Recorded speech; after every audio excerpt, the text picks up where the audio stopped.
Ina ne fa? Da wani ne? Wani ne? A'a, ina nan.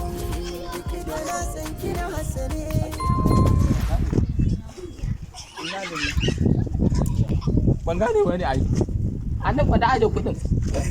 Ina ne lafiya ina ne lafiya. Anan ai na bira da ai, anan na bira ni na sani ne ai. Anan na bira ai dama an samu matsala haƙina ne ba. Wannan haƙina ne. Wallahi. Ina nan gurin yau anan zan yi gadi. Ni da haƙina. Ya kuma abin da kuma ai ba yi bane wannan abu. Yaro me fara ne? Me fara ne? Wai kare, na wuni. Lafiya. Ya gida. Lafiya lau. Lafiya lau. Wannan ni da haƙina da abuna an zo aka ɗauke min. Abuna ne fa na aje. Wani abu ne ka ajiye ne aka ɗauka? Wani abu ne a nan na je na aje shi ni da haƙina ne fa ni in samo abun kuma a zo a ɗauke. To wallahi wanda ya ɗauke Allah ya zaman yahe ba.